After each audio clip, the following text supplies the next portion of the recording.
Hi guys! Welcome back sa aking YouTube channel.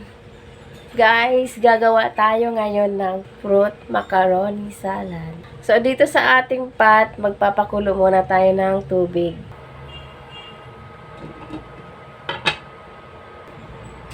Lagyan nga pala natin ng asin.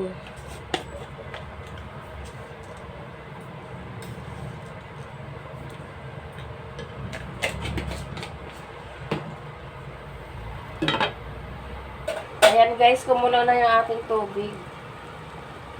Ilagay na natin tong ating elbow macaroni. Haluin lang natin to para maluto siya. Yung gusto nating texture niya, yung parang al dente kung tawagin. Then, takpan muna natin.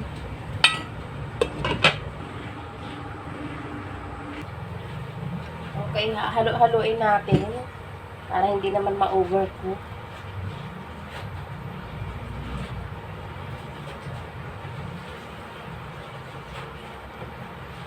Okay na yung ating pasta, guys.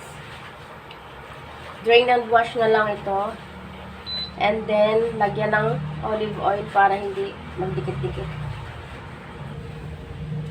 So, ito na guys yung ating macaroni elbow.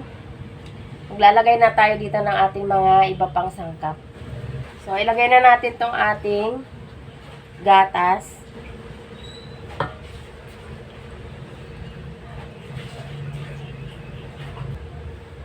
Yung ating all-purpose cream.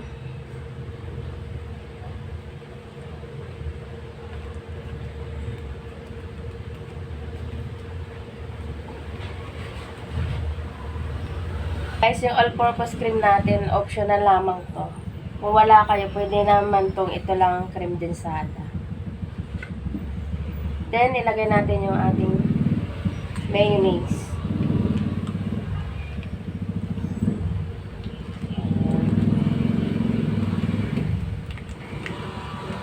Unahin natin tong mga ingredients na ito.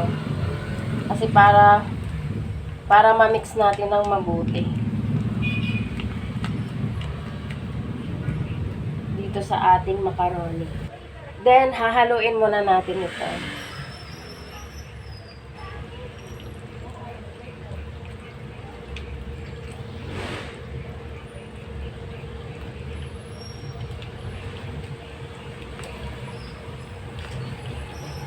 Guys, iba-iba tayo ng pagluluto ng paggawa ng macaroni, guys.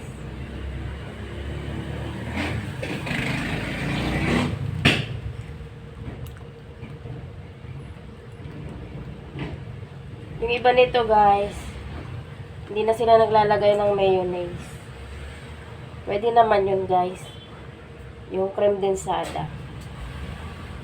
Okay guys, nahalo na natin ng mabuti ito. Ilagay na natin yung itong ating fruit cocktail. Ayan. Uy, meron pang nangyari. May ayaw lumabas.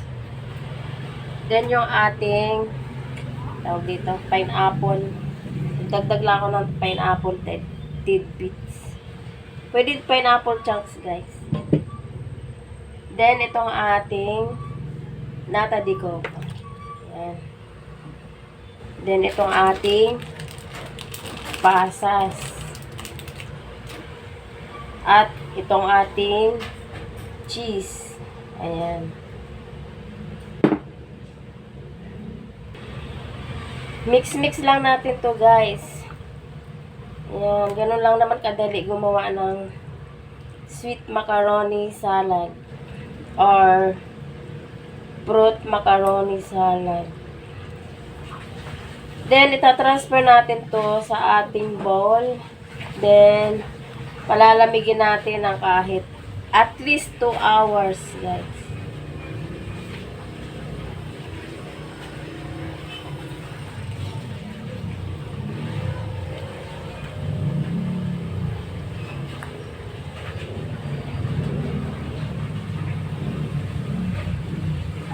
Yan guys. Simple lang, pero masarap. Handa dapat namin to ng New Year. Kaso nung New Year guys, na busy na kami. Hindi na namin nagawa ito. So, that's it for today. Tatransfer natin to sa ating bowl. Lalagay natin to sa ref ng 2 hours. Okay guys. Happy cooking and happy watching. So, ito na pala nagawa natin guys. Dito ko na lang nilagay para kila mama yung isa. Dito sa amin yung isa. So, ayan. So, ito lang muna guys. Thank you for watching. I-ref ko lang ito ng mga 2 oras.